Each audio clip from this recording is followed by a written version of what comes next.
Gravando, presidente.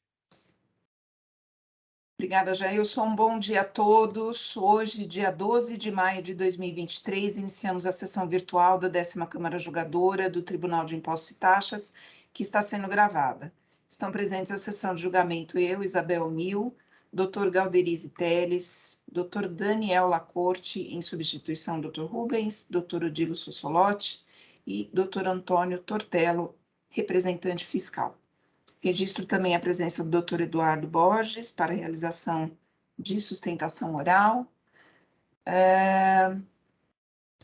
Bom, deixa eu só começar aqui.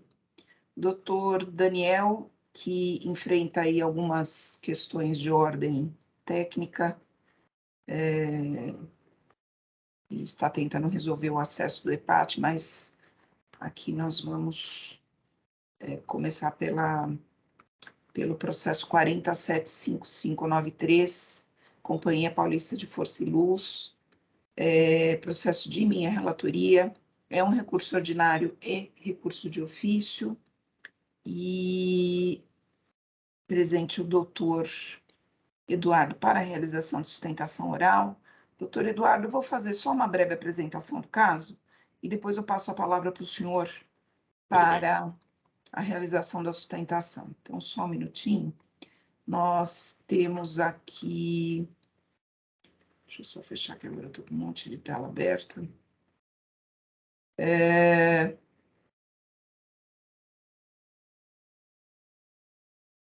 Nós temos aqui um retorno de diligência determinada por esta Câmara Julgadora em sessão realizada em agosto de 2020, não, acho que é agosto de 2021, só vou corrigir aqui. A autuada, ela liquidou e já está certificado nos autos o pagamento dos itens 1 e 2. Segue em discussão a parcial procedência que foi dada aos itens 4, 7, 8 e 9, objeto de recurso ordinário da autuada, e 5 e 6, objeto de recurso de ofício, que foi dado procedência ao provimento ao recurso da autuada. Relativamente ao item 3, a própria representação concorda com com o provimento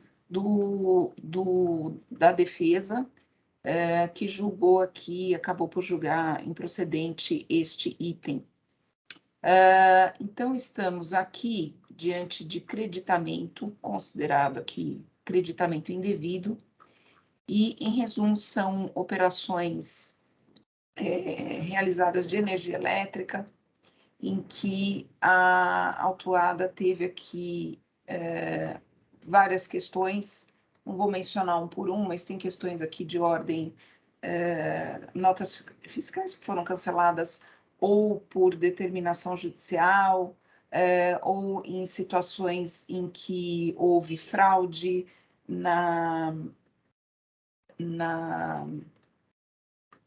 que envolvem aqui a utilização dessa energia elétrica, que até a autuada, se eu não estou enganada, relata como gatos, conhecidos como gatos. Existem aqui outras situações de ligações provisórias, que são feiras, circos, parques, diversões, que foi feita aqui a cobrança, onde é feita a cobrança antecipada, e em algumas situações a autuada relata que nem chega a acontecer esses eventos. Enfim, de modo geral, são creditamentos indevidos. Então, eu vou passar a palavra, doutora, acho que já deu para entender a situação, porque é um processo que acho que, inclusive, já tivemos algo semelhante aqui na Câmara. Eu vou passar a palavra para o doutor, então, para realização da sustentação. Bom dia, doutora Isabel, obrigado pela contextualização do caso. Bom dia também a todos os aqui presentes que compõem a 10ª Câmara Julgadora. Doutora Isabel, a doutora já foi muito resumida de forma brilhante já o caso. Então, os itens 1, 2 e 3 não são objeto de discussão aqui, pelo motivo do 1 e o 2 terem sido pagos e reconhecidos como quitados pela própria Cefaz.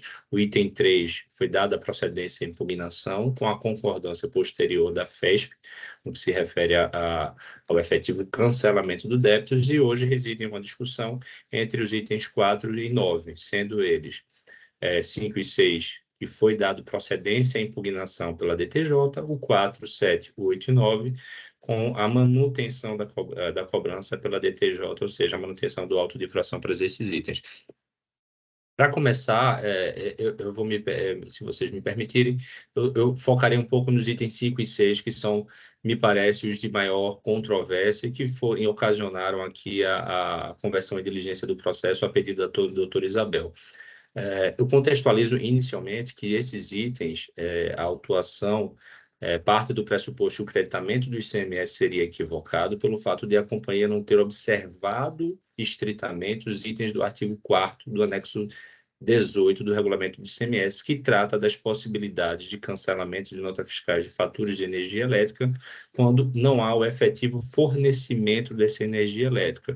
E a doutora Isabel foi muito feliz ao comentar que existem algumas situações específicas que permitem que as distribuidoras de energia elétrica possam fazer o cancelamento das notas fiscais originais e possam se creditar, ou seja, com o estorno do débito, creditamento do ICMS que foi indevidamente recolhido no passado, de uma forma simplificada, por serem operações mais casuísticas e de que não houve efetivo fornecimento da energia elétrica. Então, ao analisar o caso especificamente, a partir de uma documentação extremamente extensa fornecida pela companhia, a DTJ concluiu acertadamente que essas atividades que foram fiscalizadas e esses créditos, elas são sim legítimas porque partem de operações em que não houve fornecimento de energia elétrica.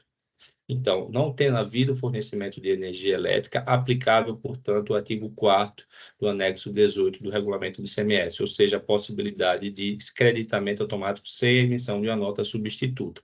E aqui eu peço vênia só para fazer a leitura do trecho do artigo 19 do voto da DTJ. Já em relação aos itens 5 e 6, as situações previstas no artigo 4º do anexo 18 do regulamento ICMS exige documento fiscal substituto, mas na ocorrência de cancelamento da operação inicial e consequente inexistência do consumo final, é cabível o crédito, como nos casos de ligação provisória, rescisão de contrato de fornecimento, documento complementar atinente à fraude não comprovada, conforme entendimento judicial apresentado. Desta forma, uma vez que o contribuinte, mediante documentações fiscais e planilhas, demonstrou a inexistência do consumo final de energia, que é o essencial para ver a inexistência do imposto, é cabível o crédito decorrente do estorno. Então, excelências, a base da discussão surge com essa decisão da DTJ. E, como bem mencionado pela doutora Isabel, a situação específica dos itens 5 e 6, elas perpassam 4 situações específicas: anulação de fatura por decisão judicial, ligação provisória, fraude e anulação com emissão de nota fiscal substituta. Sobre anulação por decisão judicial, é importante contextualizar que nessas situações, vocês sabem que isso é muito comum, os consumidores discutem faturas de energia elétrica no judicial. Então, ao receber uma fatura que entende ser controversa por N razões, e aqui vocês também conhecem ICMS da base de cálculo da TUSD, e dentre outros tantos fatores, por uma imposição normativa oriunda da decisão judicial, cabe à distribuidora cumprir a regra, fazendo a retificação, o cancelamento de uma fatura por uma decisão judicial. E, por óbvio, sendo uma decisão judicial, nesse momento não há que se falar uma substituição de uma nota fiscal como a autoridade fiscal tenta exigir. Não é que o crédito seja indevido, excelências, o que se discute aqui é a formalismo para a validação desse crédito. De um lado, o contribuinte entende que essas situações, essas 4 que eu relatei, não demandam a emissão de uma nota fiscal substituta. Por um outro lado, a autoridade fiscal entende que de uma forma absolutamente restritiva, essas situações não comportam acreditamento sem a expedição de nota fiscal substituta. Então, na situação 1, que é a anulação por decisão judicial, por óbvio, não cabe a expedição de nota fiscal substituta, porque é uma determinação em posição normativa oriunda da decisão judicial a que a distribuidora está vinculada. No que se refere ao item 2, ligações provisórias, e aí a doutora Isabel muito bem fez uma introdução, são situações muito esporádicas, mas como feiras, circos, eventos isolados que precisam de uma ligação provisória para que suas atividades possam ser exercidas nesse período. Qual é a circunstância que ocorre de forma regulatória para esses processos, para essas situações? A distribuidora faz a ligação provisória e cobra antecipadamente 3 meses de fatura. O que é que acontece na prática? Alguns desses eventos não são efetivamente implementados. Então, o pagamento dos 3 meses que foram realizados foram pagamentos indevidos, porque a fornecimento de energia elétrica não foi feita. Então, há que se fazer o cancelamento da nota fiscal e, por óbvio, não há que se falar numa nota fiscal substituta. Ou ainda, são eventos de período muito curto, que não compreendem os 3 meses. Então, digamos, um evento. Isso foi exaustivamente comprovado no processo, tá?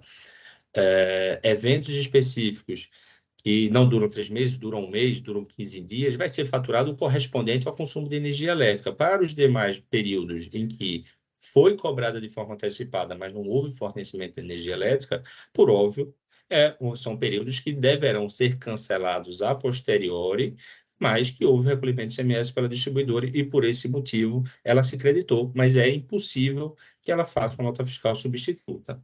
O terceiro item, que também foi mencionado pela doutora Isabel, são fraudes, os chamados gatos. E aí aqui é uma situação muito comum, mas ao mesmo tempo atípica, porque as distribuidoras executam um processo de fiscalização e controle extremamente dispendioso para que tente fazer essa regularização, identifica essas inconsistências pelos consumidores e emite uma fatura para indicar os valores que foram consumidos em excesso e não foram pagos o valor da energia e da tarifa. Então, a posteriori, identificado o gato, faz um trabalho de projeção para verificar o quanto de energia foi consumido. O ponto aqui, excelências, é que nesses casos de fraude está se tornando absolutamente comum esses consumidores provocarem o judiciário para obterem decisões judiciais cancelando a cobrança desse valor excedente, por entenderem que é uma cobrança indevida. Então, mais uma vez, quase que voltando para o item 1, esses valores em que pese tenha havido uma presunção de consumo de energia elétrica, por uma decisão judicial, a distribuidora está impedida de fazer a cobrança dessa energia elétrica. E no item 4, que foge um pouquinho do 1, 2 e 3, são situações em que houve anulação da nota fiscal substituta e, ao contrário do que a autoridade fiscal menciona no processo, houve sim a substituição. O que se discute aqui e é um excesso de formalismo, mais uma vez, que não é a primeira vez que acontece, que as autoridades fiscais imponham à distribuidora de energia elétrica, vale dizer, que tem uma gama de mais de milhões de consumidores, um excesso de formalismo nessas substituições. Então, a empresa demonstrou por A mais B que essas notas fiscais estão relacionadas ao item 4, que é a anulação de emissão de nota fiscal. Acho que houve efetiva substituição. A glosa realizada pela autoridade fiscal decorre de um mero formalismo por não entender que as notas substitutas preenchem os requisitos do artigo 4º do regulamento do ICMS, lá do anexo 18. Então, excelências, de forma absolutamente conclusiva aqui, o que se tem hoje é uma discussão muito mais voltada à compreensão do que é a verdade material, do que foi apresentado, comprovado e reconhecido na DTJ, frente ao que se está relatando pela autoridade fiscal, desde o relatório fiscal até a diligência que foi determinada por doutora Isabel e que foi concluída pelo órgão julgador de origem, de forma absolutamente, excessivamente restritiva, formalista, que se não se debruça sobre a realidade dos fatos e sobre a extensa documentação apresentada pela CPFL, que, repita-se, ou são situações que a energia, não houve consumo efetivo de energia elétrica e, portanto, não há que se falar em substituição de nota fiscal, ou são operações que, sim, foram anuladas as notas fiscais, mas que houve a substituição posterior dessas notas e que, por um princípio da verdade material, deveria ter sido reconhecido tanto pelo relatório fiscal ou pela diligência, que não o foi. Então, Excelências, são as duas autuações dos 5 e 6, são os valores mais expressivos da autuação, que infelizmente são situações que acontecem e que diria que cada mês estamos aqui, não só na 10ª Câmara, mas nas outras câmaras do TIT, brigando para que haja um reconhecimento que olhe-se os fatos e não só a norma do artigo 4º. Tá? Então, com relação a esse ponto, em contrarrazões, pedimos a manutenção da DTJ, já que os fatos, as provas e as circunstâncias foram exaustivamente demonstrados para respaldar o direito da companhia no que se refere ao crédito, e que excessos de formalismo não podem se sobrepor ao direito de crédito da companhia, já que, mais uma vez, em grande maioria, não houve o fornecimento de energia elétrica. No que se refere aos demais itens, esses, objeto de recurso ordinário da CPFL, são os itens 4, 7, 8 e 9. No que se refere ao item 4, a acusação afirma que são registros de notas fiscais substitutas canceladas no mês da emissão. Nesse caso específico, houve anulação da nota fiscal original e a emissão de uma nota substituta e com aproveitamento do crédito apenas após a anulação da nota fiscal. O que houve aqui foi uma inconsistência temporal. E aí eu peço uma atenção de Vossa Excelência para entender o que aconteceu na prática. Em momento inicial, houve a emissão da nota fiscal original com o recolhimento do ICMS. Posteriormente, após o recolhimento do tributo, a nota fiscal foi anulada, momento no qual foi realizado o estorno do débito. Tá? No segundo momento, o recorrente, a CPFL, ela emitiu uma nota fiscal substituta, mas essa nota ela foi cancelada automaticamente por uma inconsistência identificada pela própria companhia. E em um terceiro momento, a recorrente emitiu a competente nota substituta em relação à original.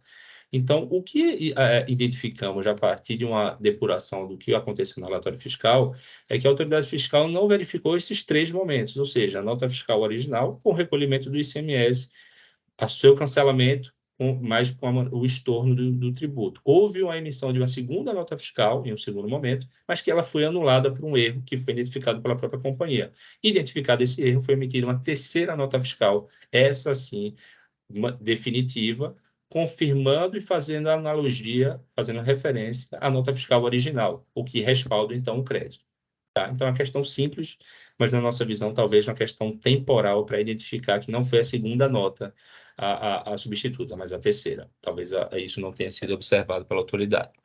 A acusação do item 7, ela decorre de um imposto que teria sido creditado quando a anulação da nota fiscal e não quando da emissão da substituta. Em nossa defesa, o que defendemos é que a emissão da nota fiscal não é condição cronológica para a escrituração do crédito ICMS em relação à anulação da nota fiscal original, mas tão somente condição para a validade do crédito nas hipóteses determinadas na legislação em que houver uma nota fiscal. Aqui é uma questão conceitual que não necessariamente é fática. A questão cronológica, ela deve ser um critério impositivo para a apuração do crédito. Fato é que o contribuinte aqui demonstrou efetivamente que houve a nota original, a nota substituta. A questão cronológica não pode ser fator impeditivo para a apuração do crédito.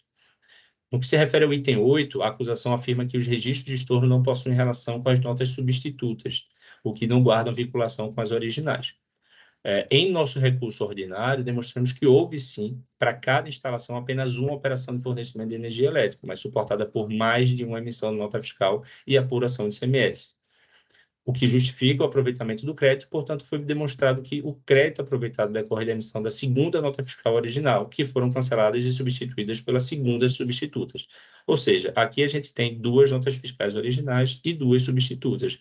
O que a empresa demonstra é que, na verdade, a origem do crédito está relacionada à segunda original e à segunda substituta. Mais uma vez, a autoridade fiscal se atentou à questão da existência de uma nota fiscal original e não à existência de uma substituta. E no que se refere ao item 9, que é uma ligação provisória, sem aparente nota fiscal substituta, o que foi demonstrado aqui na defesa do recurso é uma questão extremamente simples. Houve 2 faturamentos indevidos do imposto. uma vez que a Prefeitura do município de Campinas desistiu da contratação e, com isso, a recorrente necessitou anular as notas fiscais, sem que pudesse emitir nota fiscal substitutas, na medida em que não houve o fornecimento de energia elétrica. Ou seja, é um item 9 muito parecido com o que a gente já mencionou no item 5 e 6, que é uma ligação provisória com o município de Campinas, que foram faturadas, mas não havia como haver a substituição da nota fiscal, já que houve o cancelamento da prestação do serviço e não houve consumo da energia propriamente dito. Então, por todos esses fundamentos, eu sei que são muito fatos, eu tentei ser o mais objetivo possível, doutora Isabel, peço perdão se me estendi além do necessário, mas eu acho que são aspectos que são importantes pontuar. Primeiro, pela assertividade da decisão da DTJ sobre os itens 5 e 6, e pela necessidade, por uma questão simplista, talvez de fatos e provas carreados aos atos, para que seja provido os demais índices que não foram reconhecidos pela DTJ. Aqui eu peço vênia para fazer um pedido adicional, já que é algo sumulado no Tribunal Administrativo daqui de São Paulo, que é a revisão dos juros para que sejam limitados à Selic. Com base em todos esses fundamentos, eu concluo minha exposição, doutora Isabel, e devolvo a palavra para vocês para debate e julgamento. Doutor Eduardo, parabenizo pela sustentação e pela objetividade. Representação quer fazer alguma manifestação? Porque já que temos recurso de ofício. Eu prefiro fazer após a leitura do voto, se me permite, doutora Isabel. Bom, então, se os demais não tiverem nenhuma questão a fazer, aproveitando a presença do patrono, eu vou pedir vênia, mas esse processo eu vou retirar de pauta. O doutor chamou atenção aqui para 2 ou 3 itens que eu realmente não abordei no voto, e então eu me sentiria mais à vontade aqui para fazer a retirada de pauta desse processo, trazendo uma outra oportunidade, o mais próximo possível, só para evitar qualquer omissão de minha parte. E abordar todas essas questões, assim, até porque houve um retorno de diligência, a diligência me parece que analisou bem esses documentos, trouxe aí argumentos que embasam para reforçar aqui a tese do fisco, inclusive o AFR, me parece que eu acho que ele se aposentou, quem respondeu já não é mais o atuante, então veio aqui uma resposta de diligência bem encorpada. Doutor Galderize, doutor Odilo, doutor Daniel, aproveitando a presença do patrono, nenhum questionamento? Presidente, nesse momento não. Agradeço. Não. De minha parte também não. Doutora Isabel, gostaria de ver se foi confirmada a minha presença. Isso é automático, é isso? Não precisa. Deixa eu ver aqui. Só basta eu entrar, é isso? Deixa eu só fazer, só um minutinho, deixa eu só fazer aqui a devolução. Então, devolver para a agenda. Já pode devolver para a agenda.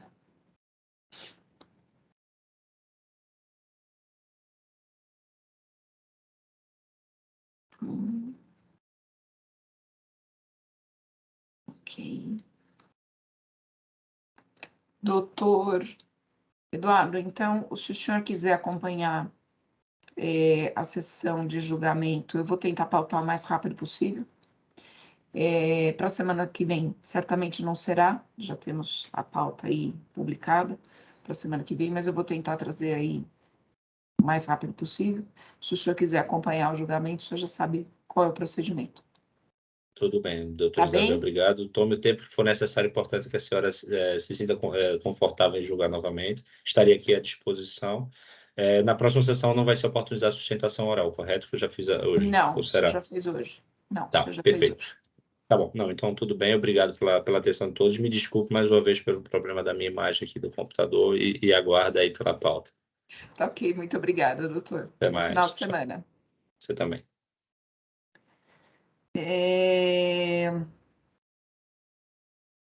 4 pessoas, doutor Daniel, o senhor está aqui, sim.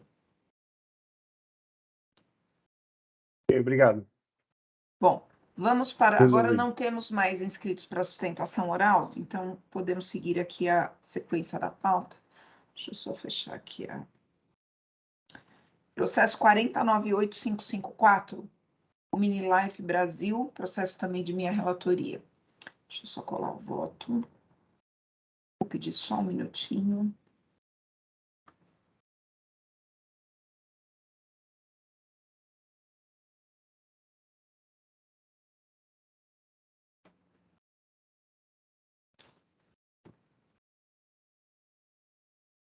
Deixa eu só mudar aqui.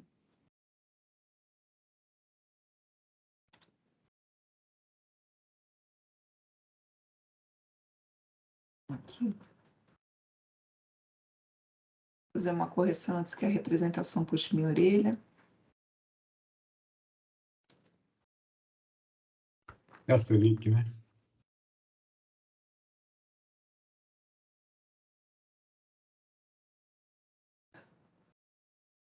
Deixa eu ver se eu consigo colocar a mesma letra para tudo. Ele muda o tamanho da letra, eu não consigo deixar de uma forma... Até que ficou, acho que ficou agora. Uniforme. Bom, senhores, aqui é o seguinte, é um recurso ordinário,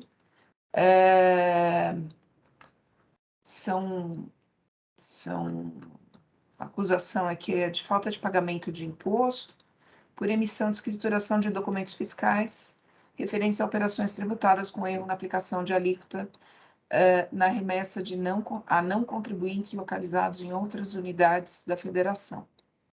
Foram juntados aqui diversos documentos demonstrativos, foi apresentada a defesa, documentos foram juntados, houve aqui um termo de retificação e ratificação juntado às folhas tais, autuada tomou ciência e, por fim, houve aqui um julgamento. Ai, eu acho que está aqui. Está faltando uns itens aqui.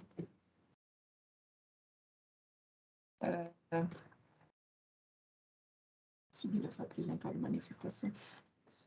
Aqui, deixa eu só fazer uma correção, porque teve item aqui.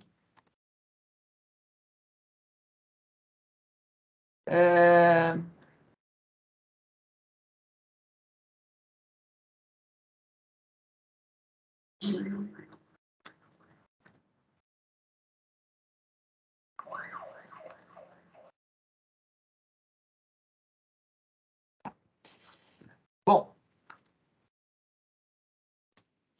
de novo, que eu acho que vai dar mais. Não, pulou toda a numeração.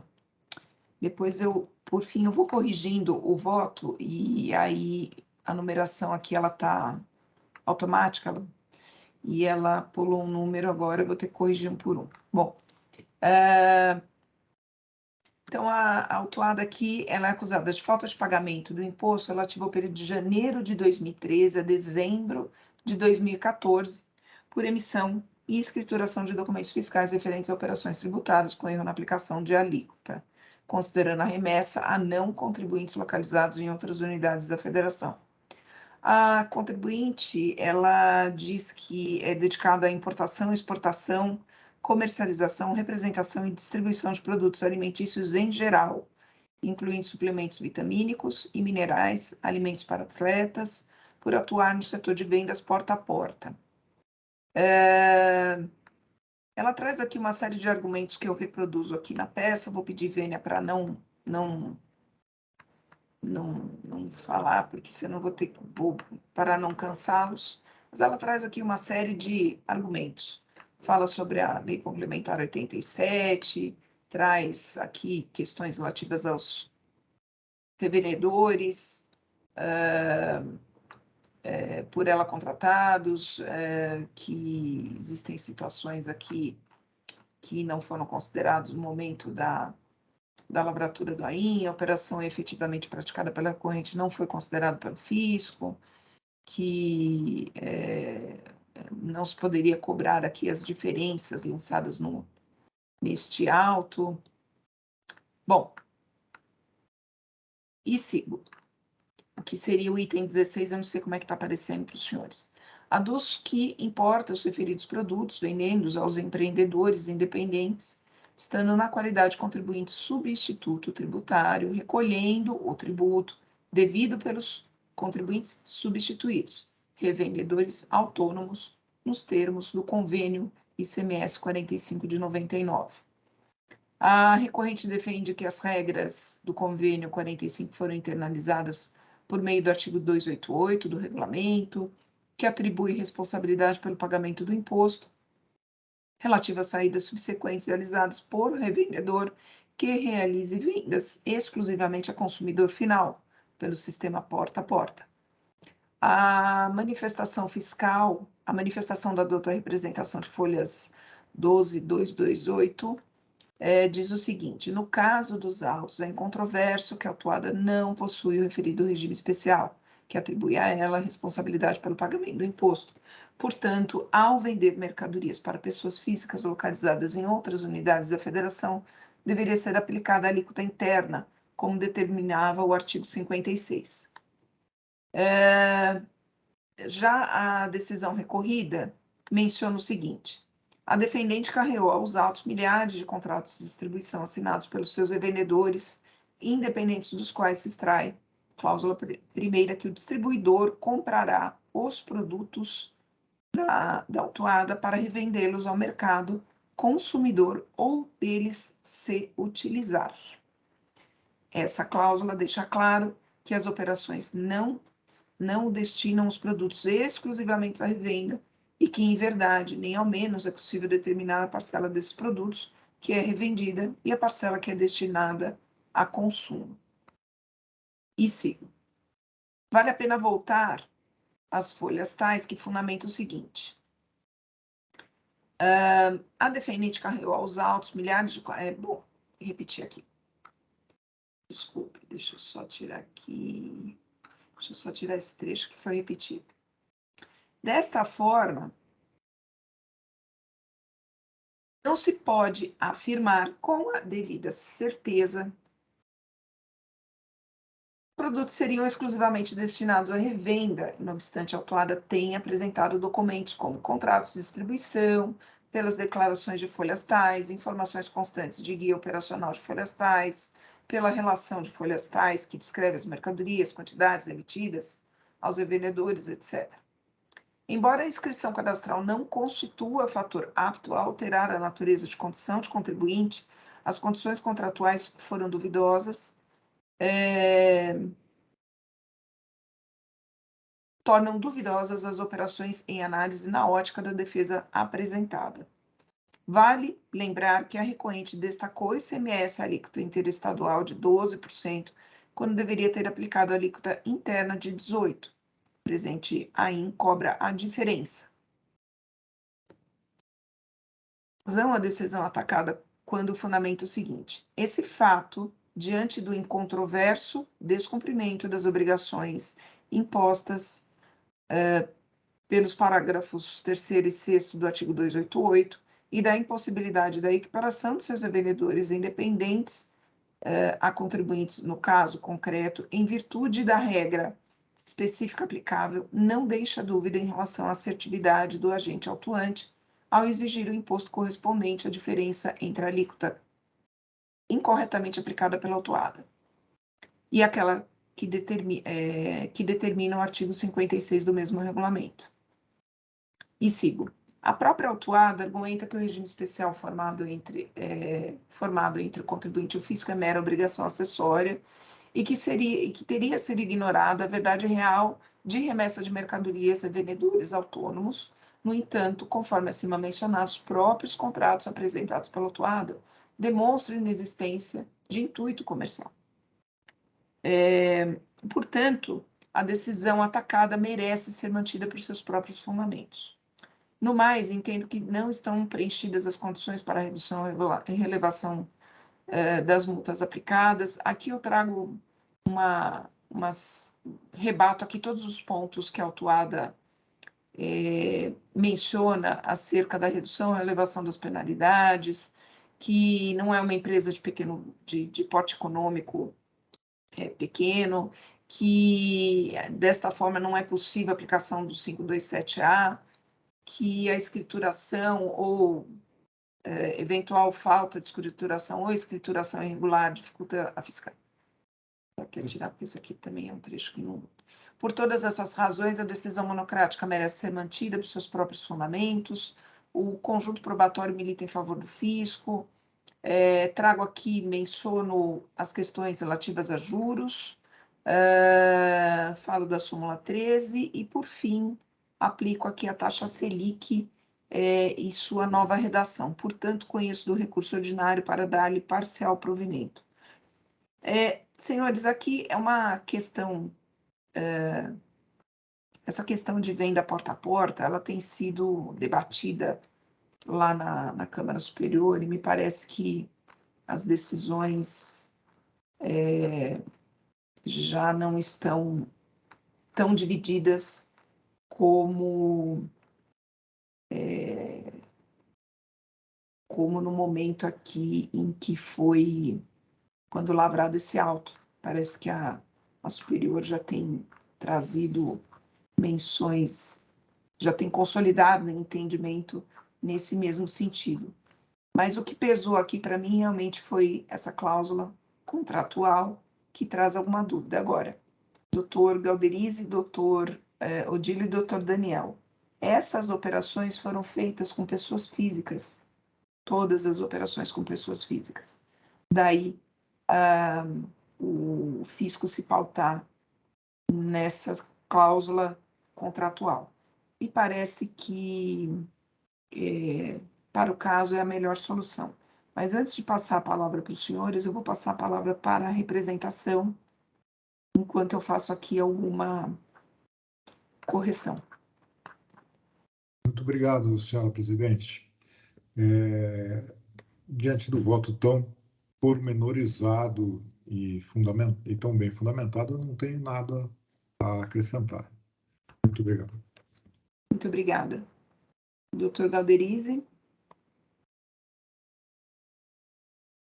Presidente, partindo da premissa que foi colocada na defesa, e aqui registrando até uma curiosidade, a gente fala muito em verdade material e quase nunca eu vejo, pelo menos, fundamentação jurídica de aplicação, né? Que enunciado a gente tem para aplicar a verdade material. Nesse sentido, apenas a legislação do contencioso administrativo do CONAT, Estado do Ceará, tem a verdade material como princípio. Mas isso não impede da gente fazer o exercício aqui de construção jurídica e trazer para os fatos. E no presente caso, como bem passado em trecho do voto da relatoria, os próprios contratos que foram trazidos aqui, e é uma quantidade significativa pelo contribuinte, seja pela sua redação ou pela própria finalidade que foi dada, isso aqui vai fugir do nosso controle, ele não dá segurança da destinação dessa mercadoria. Pode ser uma coisa, pode ser outra coisa. E a partir do momento que a gente tem aqui um lançamento, nós temos uma presunção, né, da veracidade do fato, e essa afirmação cabe a outra parte fazê-la. Me parece que não logrou isso nesse sentido. Então, por essa razão, dentro do que já foi colocado do racional da presidência, eu vou fazer o acompanhamento nos termos da relatoria. Muito obrigada, doutor Galderize. Doutor Odilo. Também acompanho a relatora. Muito obrigada, doutor Daniel. Doutora Isabel, só uma dúvida. Eu vi aqui na pauta que tem um voto do doutor Jandir. Como é que foi isso? Não, foi no biênio passado. Mas ele não vai aparecer. A hora que eu registrar o meu, já não aparece mais. Ah, tá ok. É que eu acabei lendo o voto dele e, em princípio, até fiquei tentado, tentado a ter o mesmo entendimento que ele, né? Mas essa questão da análise que foi feita dos contratos, acho que é bem esclarecedora para o caso. Vou acompanhar também a doutora. Muito obrigada. Então, eu vou encerrar debates. O voto já está registrado. Deixa eu só ver se está aqui certinho. Parcialmente provido. Ok. Não consegui resolver que eu não consegui resolver. Deixa eu só fazer uma coisa antes de... deixa eu ver se eu consigo. Não vou conseguir mais. Bom, vai ficar aí com um problema de formatação. Peço desculpas, mas vai ficar com um problema de formatação, volto. Vamos iniciar a votação.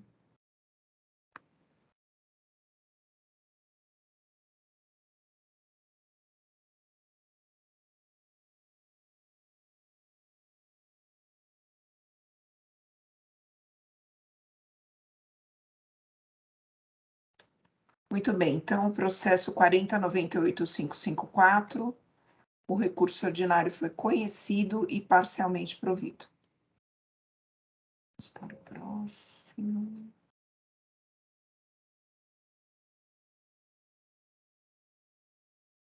Julgamento.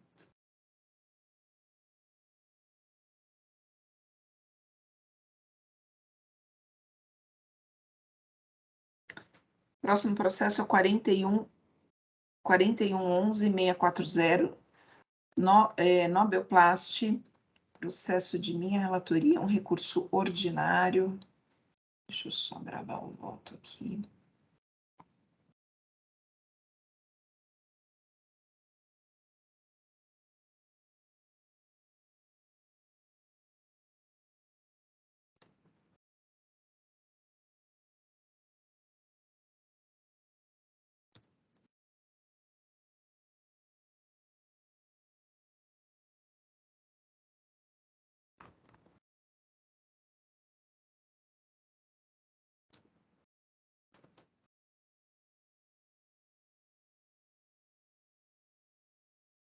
Aqui é o seguinte.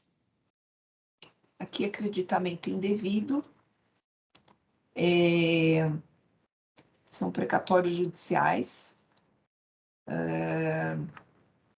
Então, nós temos aqui várias infrações, são... acho que 9, deixa eu ver, são 9... 5. São 5 infrações relativas a acreditamento indevido, escrituração. E a decisão atacada, ela considerou que os itens 1 a 4 não fazem parte do litígio, porque foram objeto de apartação.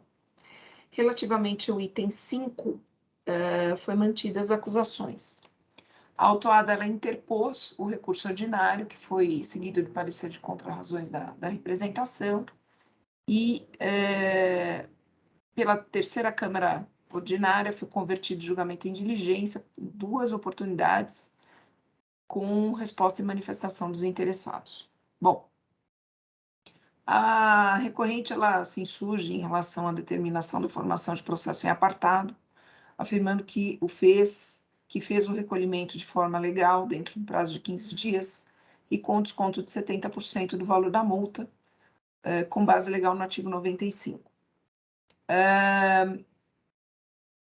A recorrente, ela afirma que faz algumas afirmações que teriam sido violados os princípios constitucionais, contraditório, ampla defesa, eu afasto, e que teriam sido desatendidos os requisitos do artigo 142, eu afasto os argumentos da autuada, porque os requisitos, sim, eles foram preenchidos, e do artigo 142, tanto que ela apresentou defesa, foi possível apresentar defesa, e teve acesso aos documentos. No decorrer da instrução, lá no item 11, no decorrer da instrução processual, a autuada apresentou o GARI e respectivo comprovante de pagamento de folhas 243, pagamento esse que foi já certificado nos autos, as folhas 249. Ocorre que este auto, ocorre que no momento da certificação, foi informada a insuficiência para a quitação dos referidos itens. E aqui seriam os itens de 1 a 4. Então, o julgador lavrou o termo de apartação, pois considerou que houve defesa, pois considerou que não houve defesa dos itens, 1, 2, 3 e 4 diante da alegação de pagamento, proferindo a decisão somente em relação ao item 5. A douta representação, ela concorda que não poderia ter sido lavrado esse termo de apartação, uma vez que a insuficiência de recolhimento realizado pelo autuado será objeto de imputação de pagamento nos termos, será, ou deveria ser, né? Será objeto de imputação em pagamento. E aí, senhores, eu fiquei aqui, vou fazer um comentário, fiquei aqui com uma dúvida se nós poderíamos resolver essa questão aqui. E me parece que não temos como resolver essa questão. Então, concordando com a manifestação da própria representação fiscal em parecer de contrarrazões, a solução que eu encontro, porque essa insuficiência de pagamento é porque ela aproveitou o desconto, a autuada aproveitou o desconto de 70%, mas não observou aquele limite de 25% do valor do imposto. Então, superou esse desconto, ele superou aquele limite. E daí essa insuficiência que foi certificada nos autos. Então, por conta disso, não foi apreciada defesa da autuada e ela também não teve oportunidade sequer de proceder aí qualquer manifestação ou defesa em relação a essa insuficiência. Então, me parece que isso é insuperável. E com a expressa concordância da representação, eu entendo que sim, a decisão deve ser anulada para que outra seja proferida, para que seja oportunizado para a autuada manifestação acerca desta insuficiência de pagamento.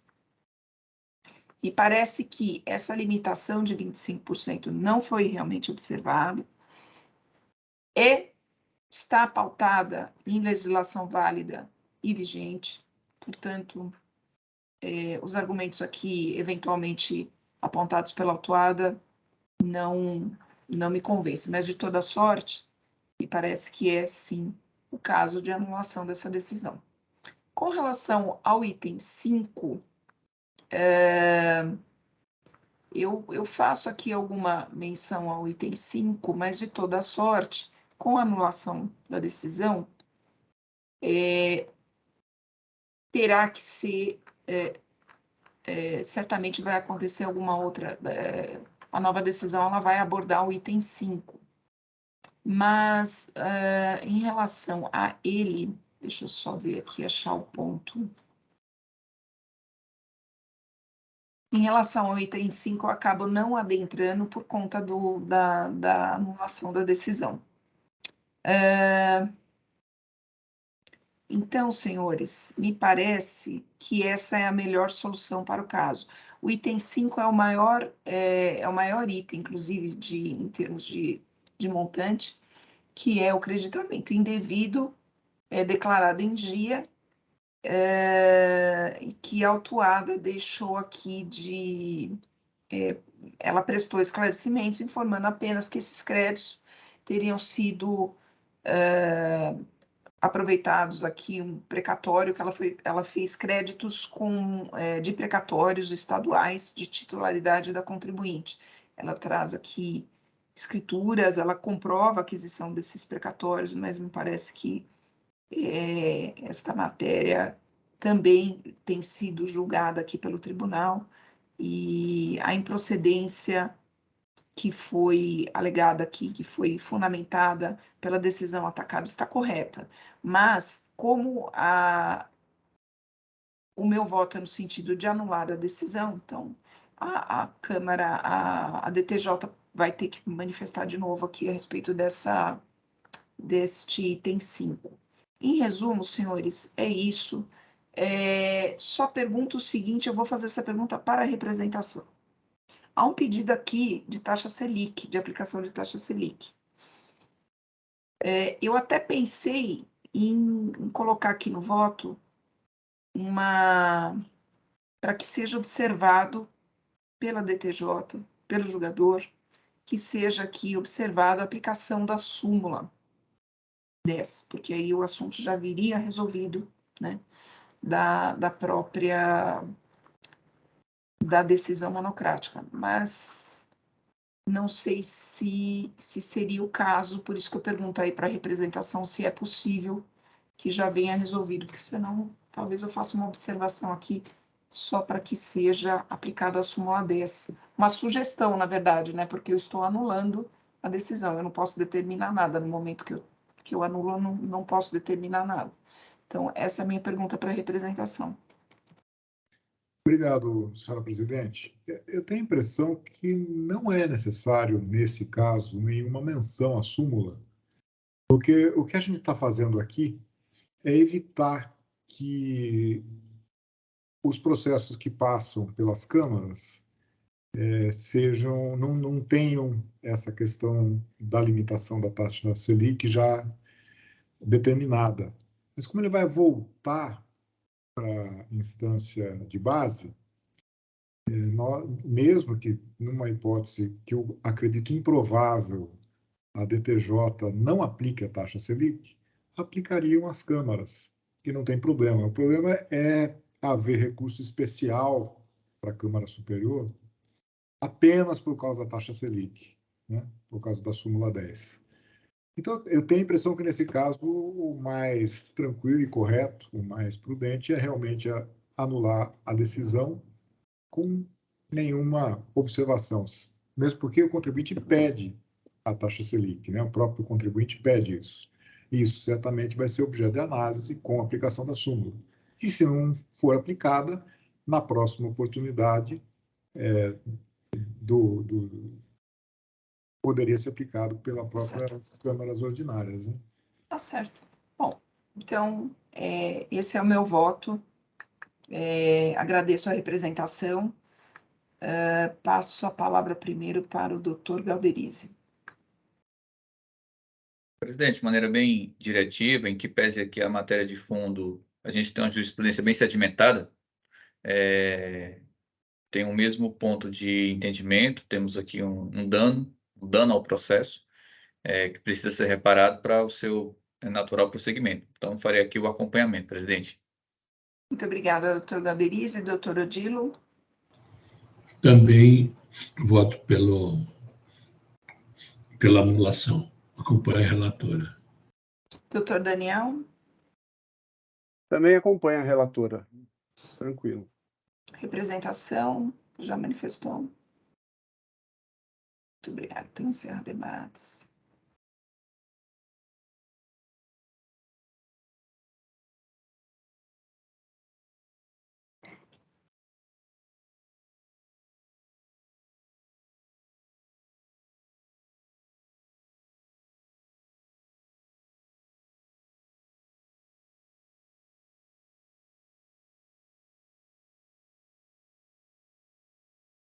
Iniciando a votação.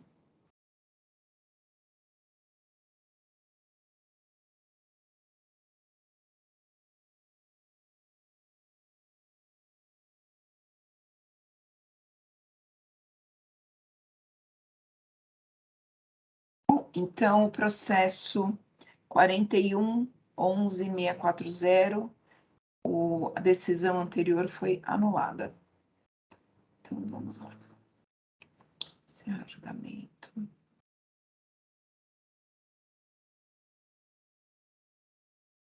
Ok. Voltar. Então, senhores, agora o último da pauta, 41.11.689, Aline Nicásio, processo de minha relatoria. Vou pedir só um minutinho para abrir o arquivo.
Bom, aqui nós temos o seguinte, foram interpostos recursos ordinários em face da decisão de primeira instância, que não conheceu a defesa apresentada pela autuada Aline Nicásio, considerada intempestiva, bem como manteve a responsabilidade solidária atribuída ao senhor Edson. Nós temos aqui são 9 infrações, mas esse processo foram interpostos recursos especiais e o voto vencedor da sessão de julgamento de agosto de 22 determinou o retorno dos autos para a Câmara Ordinária para apreciação especificamente, e eu trago aí a reprodução dessa decisão no item 3 do voto, especificamente para tratar do argumento da contribuinte acerca da obrigatoriedade de sua notificação através de carta registrada com aviso, sobrestando as demais questões, inclusive o julgamento do recurso especial do devedor solidário. Bom, senhores, o que aconteceu aqui? A autuada, Aline, foi notificada da lavratura do AIM via DEC, no dia 12 de junho de 2018. As folhas 568 foi otorgada uma procuração ao advogado para tomar providências necessárias nos autos. As folhas 569 foi recepcionado o documento tipo defesa para o solidário Edson Virgínio. Imediatamente em seguida, as folhas 570, consta o protocolo de recepção do documento tipo petição para a autuada Aline Nicásio. Em seguida dessas certificações dos autos, vêm as peças processuais. Aí as folhas 571, 653 foram apresentadas as peças de Aline Nicásio e depois 654 a 758 do solidário.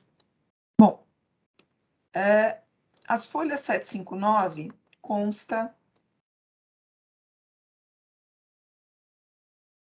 a notificação por carta registrada com aviso de recebimento enviada ao solidário Edson. As folhas 762 consta o retorno do comprovante de comunicação entregue em julho de 2018. Bom, a autuada aduz, em seu recurso ordinário, que foi descumprido o artigo 73, parágrafo 3º, artigo 99, parágrafo 2º e 3º do decreto 54486. E o artigo 9º, parágrafo 3º da lei 13.457, ao deixar de ser notificada por carta registrada com aviso de recebimento por se tratar de empresa individual. Ela também afirma que esteve no posto fiscal, a autuada também afirma que esteve no posto fiscal de Ribeirão Preto, e no dia 11 de julho de 2018, pois estaria enfrentando problemas de acesso ao sistema para protocolo da defesa, que só foi restabelecido em 13 de julho de 2018. Tomando por base tal informação prestada pela própria autuada, é inquestionável que ela tomou conhecimento da lavratura por ocasião da notificação via DEC, até porque ela estava cadastrada. Tanto que se pode dizer que houve o comparecimento espontâneo do responsável solidário, pessoa física, uma vez que mesmo uma vez que antes mesmo ter sido notificado por carta com aviso de recebimento, apresentou defesa recebida regularmente pelo sistema EPAT em ato contínuo ao protocolo da peça defensória da autuada Aline. Só abrindo parênteses, por que eu menciono ali em cima, no item anterior, como foi certificado nos autos? esse recebimento pelo EPAT desses documentos. Se os senhores olharem lá nas páginas que eu mencionei, está exatamente assim. Foi recebido como petição, uma foi recebida como petição, até porque extemporânea a defesa, e o outro que sequer ainda havia sido notificado com carta, porque essa carta realmente ela foi juntada após a defesa, a apresentação da defesa. A peça do solidário foi recebida como defesa, pois dentro do prazo. Muito bem. Então, eu faço aqui algumas menções em relação ao artigo 73. Digo aqui que, lá no item 17, a notória prevalência dos meios eletrônicos para a cientificação dos atos processuais, como no caso concreto o DEC, e a partir da constituição do procurador via diário oficial, o envio de correspondência para a empresa individual com aviso de recebimento diante dos avanços dos processos eletrônicos ficou reservado, aí um comentário e entendimento meu, de certa forma, para situações em que não há procurador constituído para recebimento das intimações via diário oficial. Por todas essas questões, penso que está superada a obrigatoriedade de intimação por carta com aviso de recebimento, como invocado pela autuada. Especialmente, eu até pulei um trecho, mas eu até menciono aqui especialmente porque ela está cadastrada no DEC. Então, senhores, por todas essas razões aí, de forma bem resumida, do voto, eu entendo, eu conheço do recurso ordinário, e especificamente da matéria que foi devolvida aqui pela Câmara Superior para negar-lhe provimento. Então, nós estamos, assim, o que retornou da Câmara Superior é apenas este ponto, que ela questiona se ela deveria ou não ter sido notificada, que ela diz, né, que apesar de... ela faz alguns apontamentos ali a respeito da data, se aquela data que ela protocolou estaria ou não, seria ou não tempestiva a defesa, mas essa questão não foi devolvida pela Câmara Superior. O nosso único ponto aqui é se ela deveria ou não ter sido notificada por carta, por se tratar de empresa individual. Me parece que não, porque ela já estava cadastrada no DEC, e além disso, tanto que ela ofertou defesa, tanto a autuada quanto o solidário, pessoa física. Pelo menos esse foi o meu entendimento. Não sei se eu fui sucinta demais, mas é como voto. Enquanto eu faço aqui os registros, eu vou abrir a palavra para o doutor Galderize.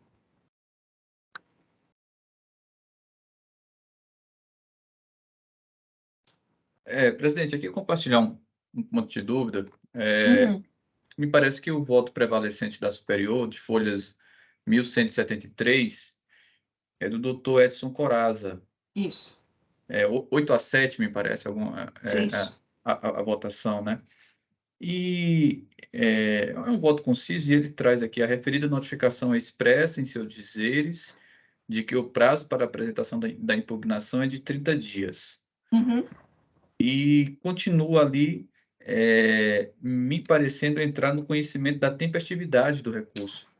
Sim, eu tive que me debruçar nessa decisão, porque eu também fiquei nessa dúvida. O que acontece é o seguinte: essa notificação foi encaminhada para o solidário, e só para o solidário, que é a pessoa física. Só que esse solidário, quando ele recebeu a notificação, ele já havia apresentado a defesa.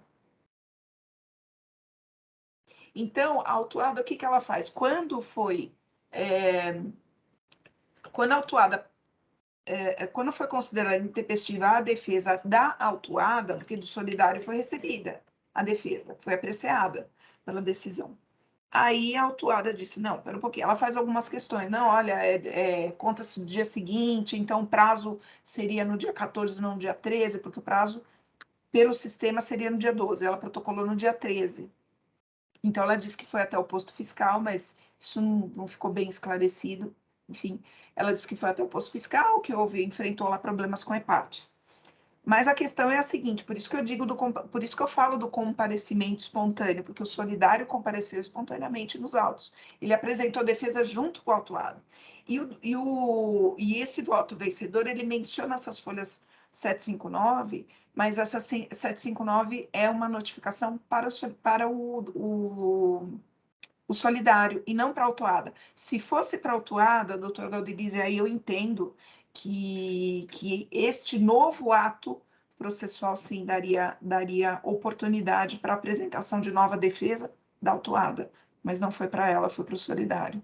Não, perfeito. Era para confirmar o entendimento de que o racional aqui da superior não ingressou de uma maneira determinista sobre a tempestividade, mas sim um retorno para análise de um argumento que parece que faltou.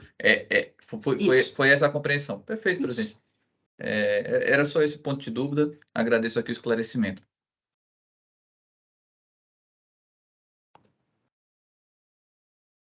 Doutor Odilo? Entendo também que foi bem analisado aí as questões e acompanha a relatora. Doutor Daniel? Acompanha a relatora também. Eu entendo e consegui entender o ocorrido. Acho que é o melhor caminho mesmo. Representação? Eu só Obrigada. fiquei com uma dúvida, senhora presidente, que esses autos vão retornar à superior para continuidade de julgamento, né? Sim. Não, perfeito. Só por conta da aplicação agora da súmula 10, que foi pedido, né? Então, eu fiquei Mas na aí dúvida. está fora do escopo determinado pela própria Câmara Superior, e lá já existe o recurso especial, então eu tenho a impressão que eles resolvem isso por lá mesmo. Sim, sim. Era só isso. Muito obrigada.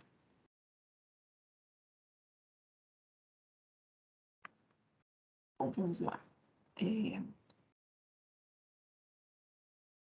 O voto acho que está disponível aqui. Vou tentar colar esse voto de novo, porque ele está assim, a formatação dele está péssima. Deixa eu ver se eu consigo colar novamente. Pelo menos nos meus aqui, presidente, normalmente quando eu vou transferir, sempre dá um probleminha mesmo de formatação em relação ao tamanho da fonte.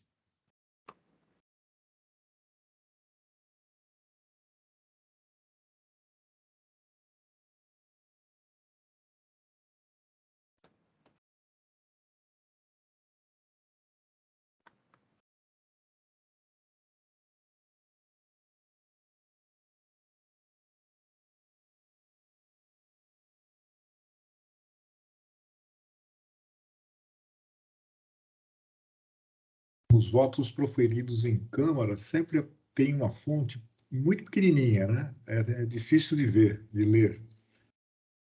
Mas parece que é um problema do próprio sistema, né? Me parece que a importação e a redação posterior, ele não conserva, né, um padrão de formatação. É verdade. Deixa eu só ver como é que eu vou fazer agora para registrar. O recurso ordinário foi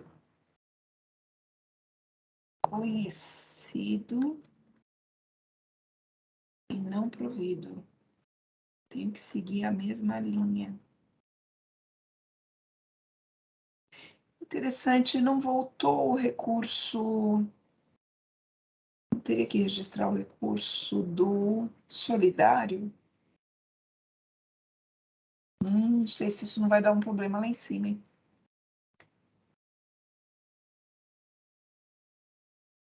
Vamos ver. Vamos ver se eu consigo votar. Só um minutinho. Vamos ver aqui. Eu vou encerrar debates, então. Verificando o quórum.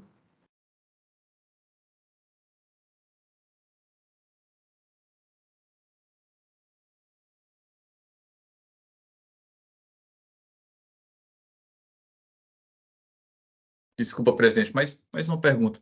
Se voltou apenas o ponto da tempestividade e chegamos aqui ao racional que, de fato, como ele já tinha domicílio eletrônico, não haveria tempestividade,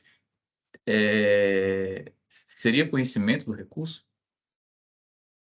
Então, porque eu tenho que seguir a linha do que foi, na verdade, o que veio não foi nem a tempestividade, foi só a notificação via carta, é o único ponto, né, que veio.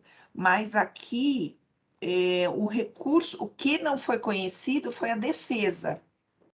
A defesa foi intempestiva. Entendi, o presidente. recurso, Entendi, perfeito. Só que a minha dúvida aqui no registro é o seguinte, como são 2 recursos, o recurso da autuada e o recurso do solidário, que são os 2 especiais, inclusive, que estão lá em cima, aqui para mim não aparece, por exemplo, o registro do solidário.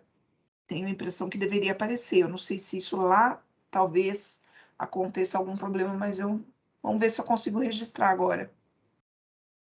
Agora vai ser a prova dos 9. Vamos ver. Em votação.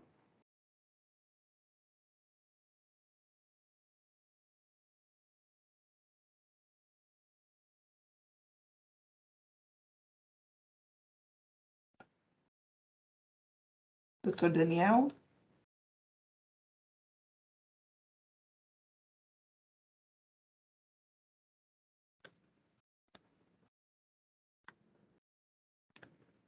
Vamos ver. Encerrar a votação. Vamos ver se eu consigo registrar. Então, encerrar o julgamento.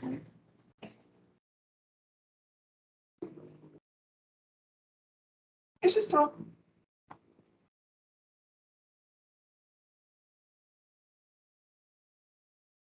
Muito bem. Então, é isso aí. Então, senhores. Muito bem. Julgamos todos. 10-2. Eu vou conversar com o Dr. Rubens no retorno dele e vou falar que é ele. Falar do Dr. Rubens, acho que prolongamos aí com a sua presença, mas vamos lá. Bom, senhores, doutor Daniel, eu agradeço aí a substituição, o atendimento aí da substituição, agradeço a todos os debates. Eu vou, então, dar por encerrada a sessão do dia 12 de maio de 2023 e até a próxima semana. Jailson, por favor, se puder encerrar.